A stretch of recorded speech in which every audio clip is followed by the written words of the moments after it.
Who wrote Revelation? When was it written? And to whom was it written?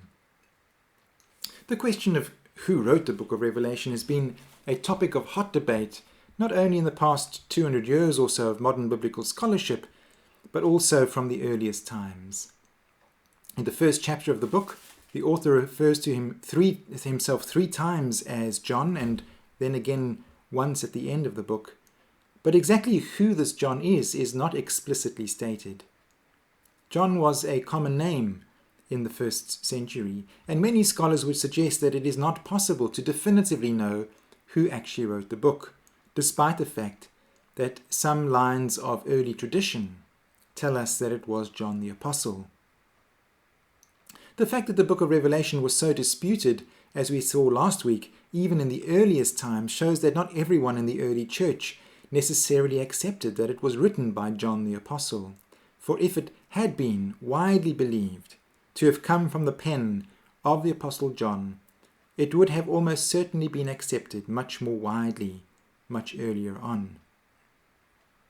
Some of those modern scholars who dispute John the Apostle as the writer believe that it was written after John had died, and don't believe that someone who had known Jesus in the flesh would have described him in the way that the writer did, or responded by falling to the ground upon meeting the risen Christ in a vision. But those are ultimately opinions and not definitive arguments. I've more recently come across a book by Marshall Davis that puts forward a fairly strong argument that it was John the Apostle who wrote it. Marshall Davis suggests that the following things can be deduced about the author from the book itself. Firstly, the author's name, as we have seen from 4 verses, was John, but a common name in the first century as it is today. Secondly, whoever this John was a Christian who was known by the churches in Asia Minor and had some level of undisputed authority over them, evidenced by the fact that he simply refers to himself as John and assumes that the churches know who he is and will listen to his words. Thirdly, he wrote in very poor Greek. In fact, the book of Revelation is written in the worst Greek in the whole of the New Testament. And from his misuse of the Greek language, we can tell that he knew Hebrew, because he uses Hebrew idioms and translates them into Greek. And although he writes in Greek, he uses Hebrew grammar. And so he is apparently thinking in Hebrew, but writing in the unfamiliar language of Greek. Fourthly, John, the writer, wrote in a peculiar literary style called apocalyptic, which we will explore more deeply next week. Marshall Davis writes that most apocalyptic writing was written in Palestine and usually in Galilee. In addition, the writer was clearly familiar with these other Galilean apocalypses because they are a kind of a source material for him. He draws on them and makes use of specific images and ideas that can be found in them. Which is interesting because it shows that Revelation is not a completely unique book. There were other similar books written in the same style. It also shows that the book is not simply dictated from heaven, as it were, because John is borrowing ideas and images from other books. Fifthly, the writer starts by writing firstly to the church in Ephesus, as though it is a primary church among the 7 that he is writing to. Marshall Davis writes that there is strong external evidence that John the Apostle lived in Ephesus in the latter years of his life, and that this would have meant that he held authority in the churches of the Asian province. And so Marshall Davis believes that this evidence all points to certainly a real possibility that it was John the Apostle who wrote the book. It's not absolutely definitive, but certainly the evidence points to the fact that it could indeed have been him. To this evidence, I might add humbly a 6th point, namely that the Apostle John was nicknamed with his brother James a son of thunder. The sons of thunder they were called.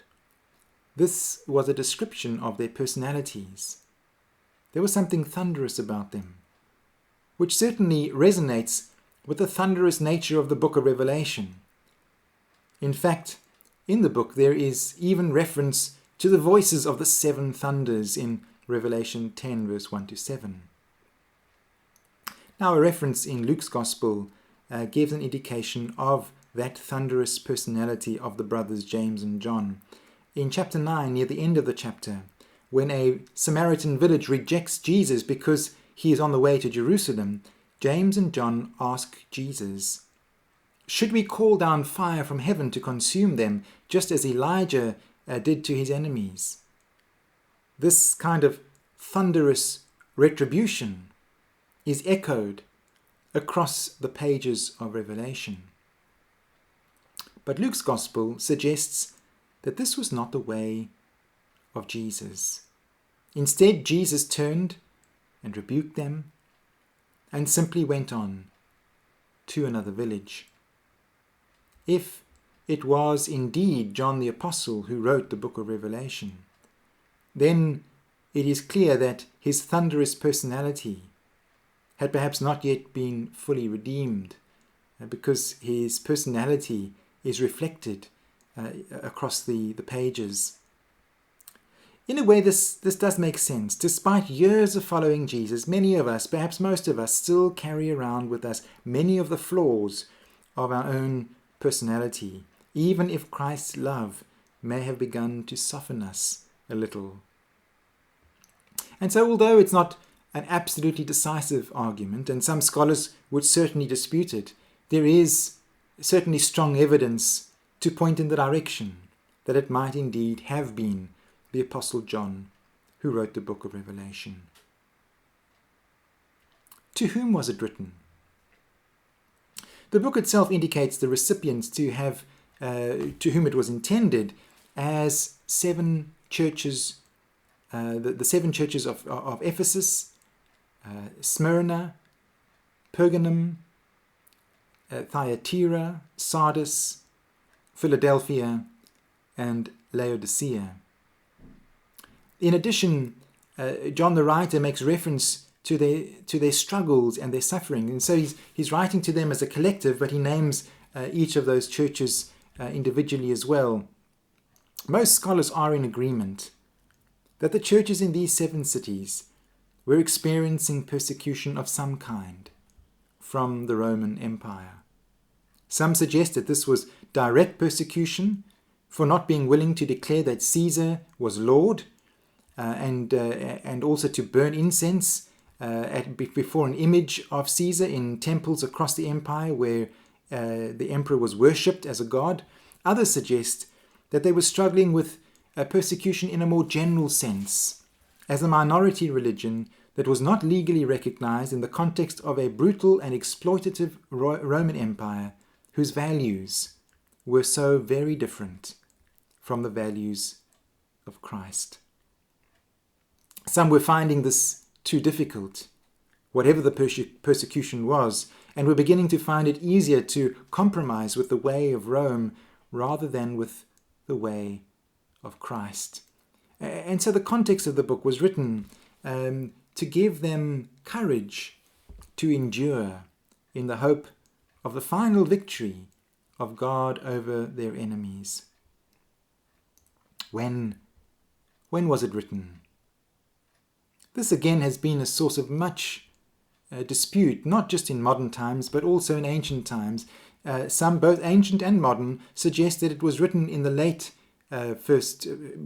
part of the first century, in about 95 AD, during the reign of the Emperor Domitian. Now, Marshall Davis expresses the opinion of quite a number of other scholars who believe that it was written during the tumultuous period of the Roman-Jewish War, in the years just before the fall of Jerusalem and the destruction of the temple in 70 AD. He says that the number of the beast, 666, referred to in Revelation 13 verse 18, is the key. And using both the numerology systems of Hebrew and Latin, where each letter is assigned, each letter of the alphabet is assigned a number. The number 666 works out as the numerical equivalent in both of those languages to the name of Caesar Nero. Now, Nero was the 5th emperor of Rome. And in Revelation 17, 10 to 11, we read of 7 kings and that 5 have fallen. And so based on this, Marshall Davis suggests that the date of around 69 AD is highly plausible.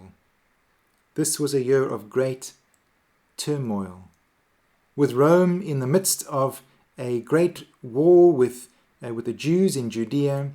The homeland of the Jews and the early Christians was therefore under attack. It was also the year preceding the most momentous catastrophe in Jewish history, the destruction of the city of Jerusalem and the destruction of the temple. In addition to these tumultuous, and one could even say apocalyptic events happening in Jerusalem and Judea, the years leading up to 70 AD was the beginning of the Roman persecution of Christians, with Nero having been the chief instigator.